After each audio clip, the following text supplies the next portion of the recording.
আলাদা স্বাদে নতুন রেসিপি পোলট্রির ডিম দিয়ে কচুরলতি রান্নার রেসিপি দেখতে থাকবেন পুরো ভিডিওটি ভালো লাগলে অবশ্যই পাশে থাকবেন। লতিটা প্রথমেই দেখো আমি ছুলে পরিষ্কার করে ধুয়ে নিব।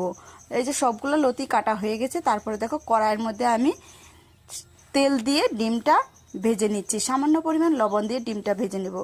কড়াইটা পরিষ্কার হয়ে গেলে কড়াইয়ের মধ্যে আমি দিয়ে দিচ্ছি আবারও সর্ষের তেল, রসুন থেতো করা দিব। একটু লাল লাল করে ভেজে নেওয়ার পর আমি একটা টমেটো দিয়েছি। তারপরে দিয়ে দিচ্ছি পেঁয়াজ কুচানো। একটু হালকা ভেজে নেওয়ার পর আমি দিয়ে দিচ্ছি কেটে রাখা লতিগুলো। স্বাদ মতো লবণ আর হলুদ দিব।